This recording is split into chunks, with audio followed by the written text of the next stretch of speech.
ओठ कोरडे पडणे, फाटणे किंवा सतत त्वचा निघणे ही आजच्या हवामानातील सामान्य समस्या झाली आहे.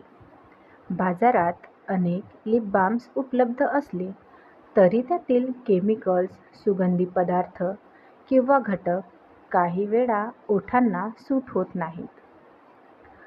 त्यामुळे ओठांसाठी काहीतरी शुद्ध, नैसर्गिक आणि घरचा उपाय शोधणाऱ्यांना एक सोपा, सुंदर पर्याय उपलब्ध आहे. घरीच लिप बाल्म करता येतो. आपल्या स्वयंपाकघरात सहज मिळणाऱ्या गोष्टींनी हा लिप बाल्म केवळ तयारच होत नाही, तर ओठांना अतिशय खोलवर पोषण देतो. घरी केलेला लिप बाल्म यातील सर्वाधिक महत्त्वाचे घटक म्हणजे तूप आणि नारळ तेल. तूप हे ओठांना मऊपणा देतं, तर नारळ तेल ओठांवरील कोरडेपणा दूर करून क्रॅक्स भरून काढण्यास मदत करतं.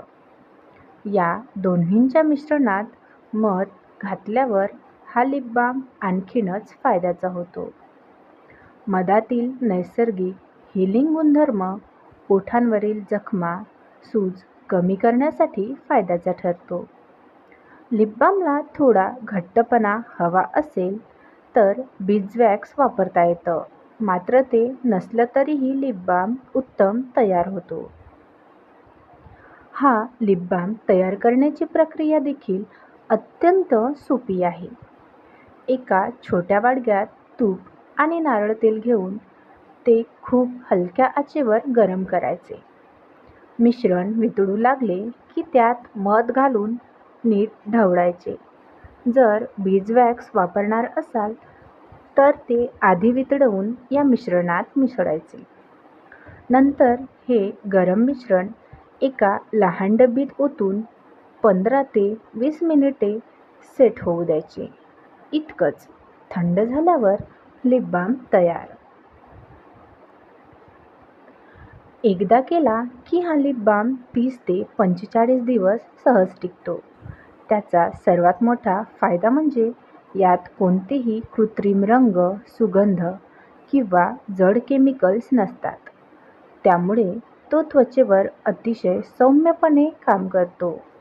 रात्री झोपण्यापूर्वी किंवा दिवसातून 2-3 वेळा हा लिप बाल्म लावला की ओठांवर विलक्षण मऊपणा जाणवतो. सतत फाटणारे, रक्ताळणारे ओठ चांगले राहतील.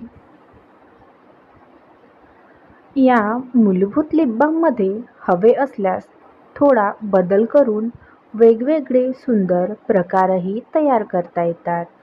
उदाहरणार्थ, हलका गुलाबी रंग हवा असेल तर थोडासा बीटाचा रस मिश्रणात मिसळावा. कोरफड जेल घातल्यास लिप बाल्मला अतिरिक्त हीलिंग गुणधर्म मिळतात, तर व्हॅनिला किंवा गुलाब पाणी काही थेंब घातल्यास लिप बाल्मला हलका सुगंध येतो आणि लावतानाच ताजेतवाने वाटते. व्हिडिओ आवडल्यास व्हिडिओला लाईक आणि अशाच नवनवीन व्हिडिओसाठी चॅनलला सबस्क्राईब करायला विसरू नका.